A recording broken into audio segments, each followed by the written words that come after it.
400 kilometre உயரத்தில் சரித்திரம் எழுதிய விண்வெளி நாயகனுடன் நேரடியாக கலந்துரையாடிய பிரதமர். शुभांशु नमस्कार, आपकी तबीयत ठीक है?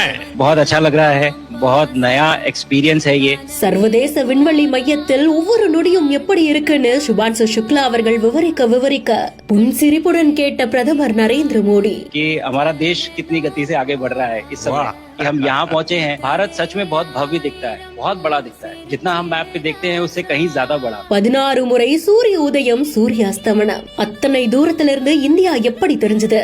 அத்தனை தூரத்துல சுபான்சு சுக்லா எப்படி இருக்காங்க? ஆக்சியம் 4 மிஷனுக்காக இந்திய விண்வெளி வீரரான சுபான்சு சுக்லா அவர்கள் மற்ற 3 விண்வெளி வீரர்களோட ISS அடைந்திருக்காங்க. 41 வருஷத்துக்கு அப்புறமா ஒரு இந்திய வீரர் விண்வெளிக்கு போறாங்க, அதுவும் ISSல. இதுவரைக்கும் இந்தியர்கள் யாருமே தடம் பதித்ததில்லைன்ற வரலாற்றை சுபான்சு சுக்லா அவர்கள் மாற்றி எழுதியிருக்காங்க. அதனால இந்தியாவுடைய கனவே நினைவாயிருக்குன்னு சொல்லலாம். இந்த நிலையில தான் பிரதமர் நரேந்திர மோடி அவர்கள் வீடியோ மூலமா சுபான்சு சுக்லா அவர்கள் கிட்ட நேரடியா பேசியிருக்காங்க.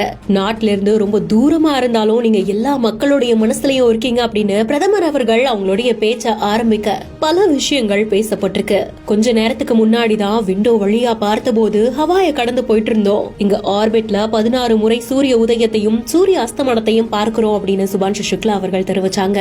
இங்க இருந்து பார்க்கும்போது எந்த பார்டர்ஸுமே தெரியல, உலகமே ஒன்றாதான் தெரியுது. இந்தியா அதுல ரொம்பவும் பெரிதா பிரம்மாண்டமா இருக்கிறதாகவும் தெரிவிச்சிருந்திருக்காங்க. பூமியில எவ்வளவோ ட்ரைனிங் எடுத்திருந்தாலும் இங்க எல்லாமே மாறி இருக்கு. ஸ்பேஸ்ல கிராவிட்டியே இல்ல, தூக்கம் தான் இங்க ரொம்பவும் சவாலான ஒன்றா இருக்கு அப்படின்னு சொல்லிருக்காங்க. ஆனாலும் போக போக இது பழகிடும் அப்படின்ற மாதிரியும் தெரிவிச்சிருக்காங்க. சுபான்சு சுக்லா அவர்கள் இந்த 14 நாள் பயணத்துல அவங்களுடைய ஆய்வுகள் எல்லாமே நல்லபடியா முடிச்சு நல்லபடியா பூமிக்கு திரும்பணும் அப்படின்னு இங்க இருக்கக்கூடிய இந்தியர்கள் அத்தனை பேருமே வேண்டுதல்களை முன் வச்சிட்டு இருக்காங்க. இந்த கலந்துரையாடல் பத்தின உங்களுடைய கருத்துக்களை கமெண்ட் செக்ஷன்ல சொல்லுங்க. மேலும் செய்திகளுக்கு பிஹைண்ட் ஃபாலோ பண்ணிக்கோங்க.